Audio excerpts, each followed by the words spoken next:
Okay, khoi HSLC gi hai tare question si kamai tawi hai ta khoi amtang yeng minasi hojik satra mayam ama hai tare masi pabagi khoi kano tawba khoi waba kari lakadage khotkadage haibagi yam kanna problem ama leire haibagi report ama lae aduna maram moraga hai tare sigi session ase porakpani aduna hariba session asida kai hojik nainagani kari nainagani hai taragadi ꯑꯩꯈꯣꯏꯒꯤ social ꯁꯥꯏꯟꯁꯀꯤ paper ꯍꯌꯦꯡ ꯊꯣꯛꯀꯗꯧꯔꯤꯕ ꯍꯥꯏꯇꯥꯔꯦ ꯂꯥꯛꯀꯗꯧꯔꯤꯕ paper ꯑꯁꯤ ꯀꯔꯝꯃꯥꯏꯅ ꯑꯩꯈꯣꯏ ꯀꯔꯤ ꯃꯔꯨꯑꯣꯏꯕꯁꯤꯡꯁꯤ ꯄꯥꯕ ꯌꯥꯏ ꯍꯥꯏꯕꯒꯤ ꯑꯩꯈꯣꯏꯒꯤ ꯀꯩꯅꯣ ꯑꯃ ꯍꯥꯏꯇꯥꯔꯦ ꯑꯃꯨꯛꯇꯪ ꯑꯩꯈꯣꯏ ꯌꯦꯡꯃꯤꯟꯅꯁꯤ ꯌꯦꯡꯉꯣ ꯑꯗꯨ ꯑꯣꯏꯇꯥꯔꯗꯤ ꯋꯥꯠ ꯏꯐ ꯀꯣ ꯁꯣꯁꯦꯜ ꯁꯥꯏꯟꯁꯀꯤ ꯄꯦꯄꯔꯁꯤꯡꯁꯤ ꯑꯩꯅ ꯍꯧꯖꯤꯛ ꯃꯈꯥ ꯇꯥꯅ ꯇꯧꯔꯛꯀꯗꯕ ꯀꯩꯅꯣꯁꯤꯡꯁꯤꯗ ꯂꯥꯛꯑꯒꯗꯤ ꯀꯝꯗꯧꯒꯅꯤ ꯀꯔꯝꯃꯥꯏꯅ ꯇꯧꯒꯅꯤ ꯍꯥꯏꯕꯗꯨꯅꯦꯕꯀꯣ aduna yengminase hojiko aduna insights career point da haitare sangjallaga kari kano tawgadage haije khoi hojik sangjallaga amtang yengba darka oi angang sing haitare suksoi soidana sigi paper sida akoi lakadaba sing asi ekoi loina yengminagani aduna paper si before aina kanosi paper si kano yengdringai da haitare angangsing how are you aduna exam gi yamna haitare tension leibagi kano tawbra yes kaina Italian German unification ka masi parabra kramai tawi adu question khar laukhalabada haitare aduna nangna karigumba kaino oiba taragadi haitare khara paper sing si khoi yengba yai ko ahambada question si yengsi ngo ahanbai question si aina haitare prototype oina haitare sem bading duna si pasan mada yawba yai ahambada ngo use of natural gas ka natural gas sina basi it's kari oi haba it has gained wide popularity ka wide popularity in the country aikoi leibak sida popular oi basi kari kino hai why is the use of ꯑꯩꯈꯣꯏꯒꯤ natural gas ꯃꯁꯤꯁꯤ ꯀꯩ ꯑꯣꯏꯕ has gained wide popularity in the country ꯑꯩꯈꯣꯏꯒꯤ ꯂꯩꯕꯥꯛꯁꯤꯗ ꯌꯥꯝꯅ ꯀꯩꯅꯣ ꯑꯣꯏꯔꯤꯁꯦ ꯀꯔꯤꯒꯤꯅꯣ ꯍꯥꯏꯕꯀꯣ popular ꯑꯣꯏꯔꯤꯁꯦ ꯀꯔꯤ ꯃꯔꯝꯒꯤꯅꯣ popular ꯑꯣꯏꯕꯒꯤ ꯃꯔꯝ ꯍꯥꯏꯇꯥꯔꯦ ꯑꯗꯣ ꯀꯔꯤ ꯑꯣꯏꯒꯅꯤ yes 1 marks ꯇꯅꯤ ꯑꯩꯈꯣꯏ ꯈꯨꯝꯕ ꯉꯝꯒꯗ꯭ꯔꯥ yes ꯀꯣ CNG ꯁꯤ ꯀꯩꯅꯣꯁꯤ ꯌꯥꯝ popular ꯑꯣꯏ maramdi masigi answer si anyone who can give the answer si answer si piba ngambra alna what popularity si yengsi ngo ko the use of CNG si kai oiba what popularity khoi lebak sida oirei maramdi masi kai the emission of carbon dioxide is quite low emission of carbon dioxide is quite low aduga kai oideba and then kai oi and then emission of carbon dioxide is quite low and masisi ke eco-friendly oil and haibada madu answer do madu haibirani next koi kari why terrorism is a disaster terrorism ji disaster kauri ba kari gino terrorism ji disaster kauri ba kari gino disaster kauri ba maram di terrorism kaino se ma ji kai sinai ba koi ge mi si ba ba koi kari sinai it might use ꯑꯩꯈꯣꯏꯒꯤ dirty bombs ꯀꯥꯏꯅ ꯍꯥꯏꯔ ꯈꯪꯅꯕꯀꯣ dirty bombs ꯃꯁꯤ ꯃꯌꯥꯝ ꯁꯤꯖꯤꯟꯅꯔꯛꯄ ꯌꯥꯏ ꯑꯗꯒꯤ ꯑꯇꯩ ꯍꯥꯏꯇꯥꯔꯦ ꯀꯔꯤ ꯁꯤꯖꯤꯟꯅꯔꯛꯄ ꯌꯥꯏ then it might cause harmful to the ꯀꯩꯗꯧꯔꯦ sudden ꯑꯣꯏꯅ ꯍꯥꯏꯇꯥꯔꯦ bomb ꯃꯌꯥꯝ ꯑꯃ nuclear attacks ꯃꯌꯥꯝ ꯑꯃ ꯑꯩꯈꯣꯏ ꯇꯧꯔꯛꯄ ꯌꯥꯏ ꯀꯔꯤ ꯇꯧꯕ ꯃꯇꯝꯗ ꯑꯩꯈꯣꯏꯒꯤ ꯀꯩꯅꯣꯁꯦ terrorismꯁꯦ ꯍꯥꯏꯇꯥꯔꯦ disaster ꯀꯧꯔꯤꯕꯒꯤ ꯃꯔꯝꯁꯦ ꯁꯤꯅꯦꯕꯀꯣ disaster ꯀꯧꯔꯤꯕ ꯃꯔꯝꯗꯤ dirty bomb ꯁꯤꯖꯤꯟꯅꯔꯛꯄ ꯌꯥꯏ nuclear attack ꯃꯌꯥꯝ ꯁꯤꯖꯤꯟꯅꯔꯛꯄ ꯌꯥꯏ ꯑꯗꯨ ꯏꯈꯪ ꯈꯪꯍꯧꯗꯅ ꯃꯤꯒꯤ ꯄꯨꯟꯁꯤ ꯃꯥꯡꯍꯟꯕ ꯑꯗꯨꯒ ꯑꯇꯩ ꯍꯥꯏꯇꯥꯔꯦ ꯂꯥꯏꯐ ꯃꯥꯡꯍꯟꯕ ꯑꯗꯨꯒ ꯄ꯭ꯔꯣꯄꯔꯇꯤ ꯃꯥꯡꯕ ꯈꯣꯠꯄ ꯌꯥꯏ ꯑꯗꯨꯅ ꯃꯔꯝ ꯑꯣꯏꯔꯒ disaster ꯀꯧꯔꯤꯅ ꯍꯥꯏꯕꯤꯔꯣ then question number 3 da ꯑꯩꯈꯣꯏ ꯀꯩ ꯌꯦꯡꯕ ꯌꯥꯏ ꯍꯥꯏꯕ ꯃꯇꯝꯗ compare and contrast the geographical condition necessary for the cultivation of tea with that of cotton tea ga cotton ga ꯍꯥꯏꯇꯥꯔꯦ ꯑꯩꯈꯣꯏꯒꯤ ꯀꯩꯅꯣꯁꯤꯡꯁꯦ ibiro geographical condition of akhoi cotton with that of akhoi tea ga cotton and then tea ko saga aduga kano ga haitare ko si kari kari haitare magi geographical condition hairani di rainfall anai biro rainfall ko adagi kari kari darkar oi si 210 frost free days kan yaudai adana madu ibiro cha gi ke dare well drained slope leiba jaga adu haibiro mathang mathang haitare point ani ko 2 marks ta hange that if you are writing for 2 marks either you write for akhoi 4 points natragana akhoi kano points to ibiro haidai 2 points to ibiro ko either haidai se ani se. Then what are the major commodities imported to India? Have you guys the pasalo 2 marks to pabiro. Then got 2 factors responsible for fluctuation in agriculture production in India. India da haitare fluctuation lai je gaino masi kai oi bia yam irai lai natra masi nong yam ta da ba ka irregular irregular and irregular rainfall and irregular and erratic rainfall adagi kai ba seasonal nature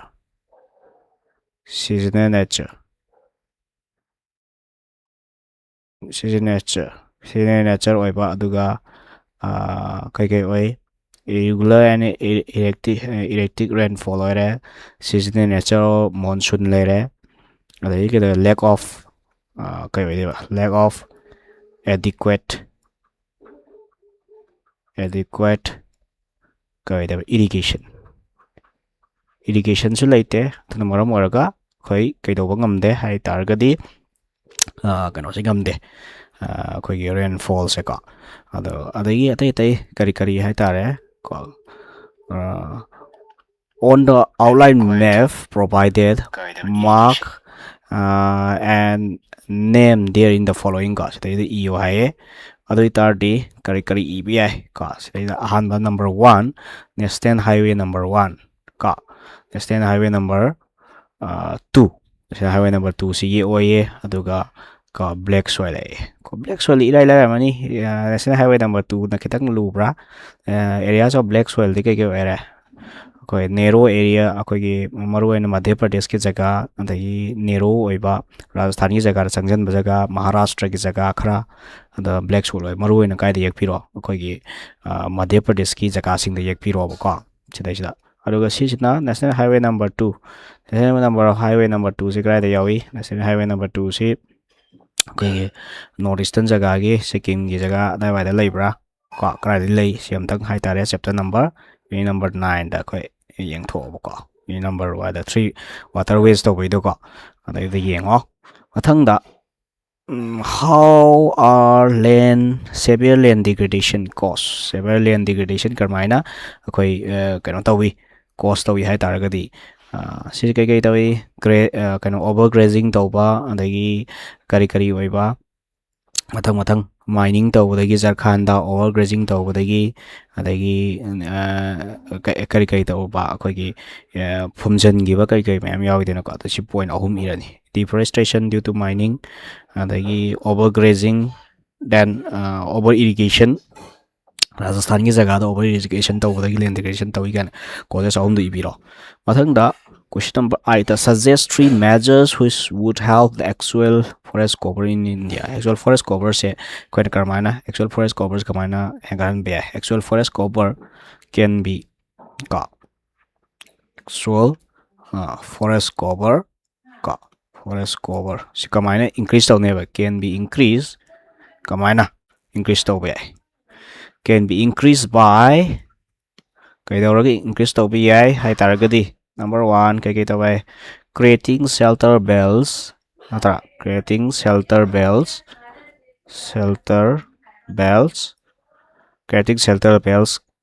to be adagi kai coping ko tawa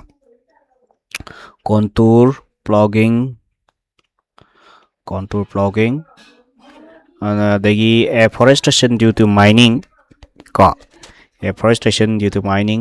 ko makon district tau tar chu aina haije mun tau afforestation programs ko encouraging afforestation programs hayo nai adum ningjang amani dan nai paramani khange ko afforestation programs ko contour programming ko makyano dan kai UABI terrace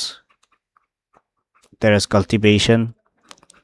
adai kai crop rotation kaina natra mayamam leigre sidagi apam tang hai tare khan tare crop rotation sigi mayam singse si khallaga koi kana taw batare itopi batare ko mathangda koi yengsiango organic farming has been kaya man haija si hydel gi ma hange yang hydel gi jeng why do India needs both thermal and hydel power plants all over the country karigino akhoi gi leibak sida thermal amasung akhoi gi hydel power plant sing se kari gi darkar lai no haini thermal amasung akhoi plant se darkar lai maramdi amatang na haidar hydel power plant sina amtang ngam de ko adagi ma mathanda akhoi energy sina bangam ra hai tari ngam de atopa kari no hai tar ga di akhoi gi leibak sida hai tare siani je punjal laga ka country gi domestic requirements sing se loina ngam meba aduna maram morga India je ke de ba thermal amasung hydel power plant animak se darkar lai ri bne ko atai ama last ki question ji yeng jong ko organic farming sing se India da yam tawri ba kari gino ko ma je ke de ba scope yan lerak pa market ta ko more demand lak pa kaina ma yawi de no ka agriculture para da gi hai tare kai gi damakta organic farming sing se hena darkar lai ri bano haiba koi keno sing se koi yeng gane ba ko organic farming sing ji ke bai darkar lai ri bano haibadu koi khangani next koi question si yeng si ngo mathangda eko ese da pa ba ya ba je mamang da keno hang manina unit number 7 gi koi kaido industrial kano gi haitare licensing gi maram da ma hangi da ese aduna maram waraga akoi ke dore sidaita ese ama sida yaw se pasanji yo karam ese no haitar ga di any ko chapter number kya tare se industry gi pollution dei na tra adagi kaino kala sugar industry shifting towards South India da ke da gi shift tori no hai bi do adu gala number 1 da akoi gi kaino gi se pare industry ki pollution makan jing se ka noise pollution adagi air pollution thermal pollution tawbutuni ko si ja ana si je ma pathok pira adagi sugar industry ki lai pena mulai natra South India da ke dawai da mak to hongi no hai bani hongi bai maram di ahan mada kari ere cooperatives more common in South India lai re adagi kari de ba sucrose content is high adagi mai temperature do South India de hen sanai hai ni adagi cooperatives hai ko South India de hen sanai cooperatives ka weather hai gre ada sucrose content hai gre nadra adagi ta sumana hai tare sigi keno sing se hybrid ni hai tare sugar industry da kai da wai da makta South India da hongi ba ma gi leibak le haw yam chanai natra temperature pan bodom pan biro adagi sucrose content am hai biro adagi cooperatives are more common am hai biro natra sumana ka South India gi yaw ba point manga hai tare ka asik mani mari leibani adu manga so na bai da makta koina hapsal lagi ibirani history ki section da pa ba ya question ji yeng jong history ki da ka first world create a new economic and political situation in India kramaina khoi ki first world war lak matam da economic and political kind of things situation si kramai tawi number 13 da pa ba ya question da ka mari suksoi soi na dum hai dai si marak si dai ki dum lak pe nangang sing na hai tare suksoi soi na pa biu ado hayeng question si lak pra hai ba se yeng se ko si manung si dai dum khara dum lakani hai na thase adana state three consequences of the great economic crisis to mamang the 5 marks angi baduni ita question nama suggested or question sita hai tare yaw lerame number 14 the first world war among the countries which fought in the first world war Germany was the most affected country justify the statement by giving 3 points hai ko point ahum piraga justify to ye adana si je kai do de paisa singo hai adai bankrupt chatli ko mai paisa do amta keno tau de chana de kan hai bu du hai doi ni ko sigi je First World War da German sina khwaidai soi kaina haibse ko justify toraga hayu hai number 15 da yongo what right the three main effects of Japanese bombing in Imphal. Japanese bombing da kari kari tawage civil administration ceased to function. The town was deserted kan tawada ka to ideba ahum iwai point ahum. Adagi town was deserted later. Adagi civil administration ceased to function. Adagi meeting do kai kai da salaga lona giba ara pasing da duga khungang sing da Laiki can have do Ibirani. Matanga first session of the Indian Nation Congress, Masikaino, Mumbai ro, Calcutta ro, Echo. Yes, first session, Echo, the Ninjang Biro, U to Roching, UT Roching, Meghalaya ro, Echo, Magile Bando, outline me a pyramid to the Piro. Matang question the Vernacular Press Act, Vernacular Press Act. Gimaram the Ibiro, how did the Vernacular Press Act 1878 carve the freedom of the press? Mana I think basing to Haitare, Kari, I think but people importance of books, Yamaru, Natra, like the Karakadegi, Kanatowi, Hage, Natra, like Kimaru basing say, Kana Kanabak, Kari Kane, like the Yaldini, Eko. Like kind of source khangya tardi akhang mami dai hangba na tragana like hiram du label like tu ko naina ba kaina khoi tamgi dana ko adugi adai wa yaudoi ni like maru eba sing se e way 2 points hai tar mathangda mention the difficulty faced by the Indian factory in the 19th century Indian factory workers Indian workers ne poor sanitary condition oiba adagi kadore machine gi khongthang thabak su kana haiba natra adu myan bi thopirani workers sing condition yam phatte natra mathangda why was kai haba Gandhi not satisfied with the second round table conference separate electoral lakpa because Mahatma Gandhi na kai gidamak the second round table conference return empty handed ko mi of the ne ko because minority issue da kai dore ba asai separate electoral introduced torokpa adagi mana pamjaba phagatna ba kari kumba mata tawkhideba duna maram moiraga Mahatma Gandhi return empty handed natragana sigi wahai tare was not satisfied with the outcome of the second round table conference. Mathangda yenge what was the great issue taken up by the liberal nationalists in 1915? What was the great issue taken up by the liberal nationalists? Sikaino kari phangnabo hanaba liberalism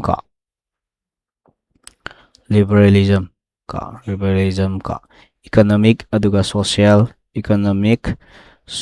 and political si phangnaba hane natra and particularly freedom of press phangnaba aduga si ohum ji phangnaba hana dai ne ka liberal nationalist 1915 dai tar kari wana gai tar gadi mathangda yes yam nungai ng 5 marks magi suggested oiba question ji di July Revolution 1930 hang ena ra July Revolution 1930 ji kamai tawni mathangda ko July Revolution 1930 di haigadra aini na khale July Revolution 1930 di irai lai natra kramani irai lai no hai taragadi ningjang biro ko 1815 da Bourbon dynasty mai thire hai biro mathangda kana lakpa 1815 da after the defeat of Napoleon Bourbon dynasty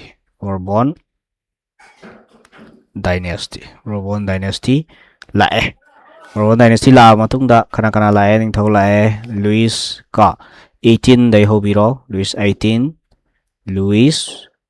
lae adai ga dai ba Charles 10 lae Charles 10 kanano ibio Louis 18 kanane younger brother of Louis 16 and he tried to make reconciliation with the revolutionary kai habiro adu maja sido khare na habiro Charles 10 habiro Charles 10 kanano ibiro Charles 10 absolutist ruler ni adamana introduce repressive law to habiro matang other 3-day revolution tawre kaida Paris da natra unnerve natra masagi mana kero torok padu hai tare kano yaudu ini ko sida Charles 10 na introduce to repressive law to niko repressive law sina putorak podagi di kedore inspire liberal nationalists inspired the angry crowd of Paris liberal nationalists inspired karino inspired or is the angry crowd of Paris to organize a 3-day revolution in Paris natra karam kanda in July 1830 ne 1830 da ka tawre natra ado si consequence igani consequence na ka ani leidai ka kaida inside France and outside France. Inside France ado di France ke do hore aduga outside France kana break away all medium kaino tawbudo ka Belgium from the United Kingdom of Netherlands tawbudo adu parado Ethiopia ni aduga adagi Treaty of Constantinople ni matungin na Greek independence phangye ado adu Ethiopia ni ba ano ai jani ta mathang di how uka asai question ga jakre friends sense of nationalism is siriam lai natra sense of nationalism di kaino firan semi habiro the flag kai semi haro isai semi habiro no ba ka uniform system of weight and measures habiro adagi kai semi ba ka oaths were taken martyrs commemorated all in the name of the nation kai ta uda adu do akoi Ethiopia aduga dum yare ka masidi ilai lai hena khale ka tai kai leire mathangda ka community future market ki ioye si je kadar mamang da jong amura hangra me community future market ki je community future market ki je patho ya ka 1 marks ki kwai da gi kano gi unit number 5 ki da yaw buduni community future market ki kana ba je kai no si je ngangna ga tar ga di ko na ai tare maman hengalam badu ka maman he lagan tragana maman watharam badu ga dare commodity future market ka si lai taraga di kana doini kana yaw dai ne ka adu do ikoi ithopiramo mathang da kai tawbi ai how far the main objective of Myra Paibi realized so far ka how far the main objectives of Myra Paibi ka adi sije Myra Paibi ki role sing do hai tare role of Myra Paibi main objectives of Myra Paibi ka madu Ethiopia ni Myra Paibi ki objective sing do ka 1 marks ne hangi je adagi mathang question da why democracy is considered to be the best form of government democracy is kai do bagi kwai de aphaba makhan gi kano ne hari bano democracy is ka best form of government maram di kai dore masi accountable oi adai kai ba responsive to the government responsive to the people accountable and then transparency laigani na mai point ahum yaw do gi pull ahum do dum jan biro wana pirasu ka adam yae adi atai di kari kano tawbi yae yeng si ka mathang koi yeng matamda kari ko hangi pressure group hange movement ga ka how does movements and pressure group influence politics the pressure group ka kano ga se kamai tawi movement ga jina movement dagi kai asom ga na parishad semi kan taw ka asom ga na parishad adagi kai idei ba akogi politics influence kamai tawi pressure group na koi pressure piraga ya ko they try to kadore pressurize adu kadore magoi apam badu yaw na bo honai kan hai badu adu ibiro mathang hai tare adagi mathang di yong 20 ching yong features 5 basic features of government by which we can call it federalism gitu ni ka features of federalism ka tires of government makhal lai kan taw ka federalism features of federalism to ni lai 5 marks da ka pathok pi raje adang question ama yaro me on si je koi dang thok si yong aina sidai da kano gi kano ai setoi jai tare ko all hai da sa tra khuding makta question paper sing adai ko koi revise to wa ngam hauda bajing do hai tare na koi na sidi ye nga ga dum revise dum tok thok pi ro ko kai question khang de kan hai bajing do si pa bi ai yong adi one difference between banking and insurance banking ga insurance ga hai tare khena ba kari no eka si ama kitang hai tare tough question ama yaw ba mali sida yaw ba probable question sida ko which sector contributes the most in Indian economy ka hanadi kai oramba du kai oigra se tertiary oibra ka tertiary sector na hen helak pra pisa nungsa ko GDP da hen na kano taw je hojik ti ko hanadi agriculture ga kano oira bidana ko define money hai money ji ka dare money gi definition like yaw du ibi yaw ko money ki definition je kai heba kari leina ba pot leina ba exchange taw na ba posak do ko na kai khoya ba akai money na heba something from which goods can be eko kai taw ba exchange taw ya ba dugumba medium do adu ko na money ko ga da na yes 32 yung objectives of WTO ka World Trade Organization objectives ka si question sida yawe da si hape pathok pirani mathang da what is the proportion of rural workers in the agriculture still so high in India ka why is a proportion of rural workers ko agriculture jida hojik se ke India da 60% henna koi gi agriculture ge thabak thoram jing daw ya kari gi no sine ko maram ahum aduga mana sema jidi indicators of development indicators tiketar ira line natra adu basi indicators ya si question se mamang da indicators lakpra SDI lakpra indicators of development mamang gi 2025 ki da lak taragadi 2025 da lak taragadi I think indicators of development won't come ka SDI gi da hangbra adu mana samjalaiba question si hai tare probable oiba question yabra yadabra haisi ko edum pathopi badi yai adu so far kari kari no yeng si ka mana si pi jang tang ga yeng si ngo akoi question sing se ai kaino tawram basik se loin mutha charage aduna kamaina pagani haibado ka hape hape yeng si ngo yes ka kai kai lei yes forest ki hengat pagi maram ka yang taga haijare si ngo indicators of development pyramid I don't think indicators will come ka SDI gumba adai te te lakada mali ada sinat ragasu hai tare chapter do change to thoga hai tare hanga pasu ya ka adana mana piri besida ka CMA I ka aina haiti dam pa bi ai WTO pasan bi ai adagi kari kari pa bi ai ka paper ma mangkraba okay paper mangkraba lam musat padako ara sida jidi yongo wise ka ngasigi live se mamang da haidari hankalaga dam yengjaro ko noi aduna kari kari tawe haba sida jida khogi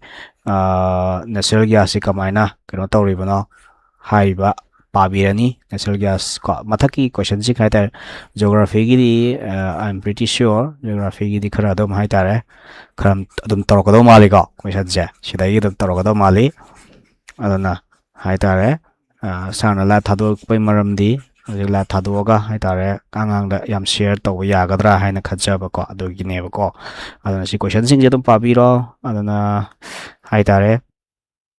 kashu yam luna semoida question sing je ko kashu yam luna kamta semak to mande adam haita yam laina haitare question si semaga ada si question sing je pasalo ko si question je pasalo aduga sungoi soidana dum haitare yengakpa dum ai lakpa khopa dum khara dum yauraka de ko aduga si je pasalaga haitare nangi khangjaba atai atai du ju dum khara paw da dum yoksalo ko ana question kashu dum yam lun sema question lu question ahum natraga mari natraga ani bum di gar lun sema kadra ko skum ga hai pek ka khum ngam da yamna kaino taw ba kai je ko kaino da history da na ko ye kaino da iga sema kadra ko ye kaino gi ka kaino gi industry gi para workers ki yaw do na taba ko ye kaino gi taw do international gi akhoi kari oiba makhoi gi sangstan mayam gi akhoi tammi da ko adudagi semak to male uni number 4 trade and globalization to ko adudagi ga khoi khar semak to male atai di kashu akhoi sema waina aina expect tawe okay so si question 6 se khoi pabiro so let's wind up the class here kang asi loisala je dana kai guma question sing si lak pa yaw taragdi please do inform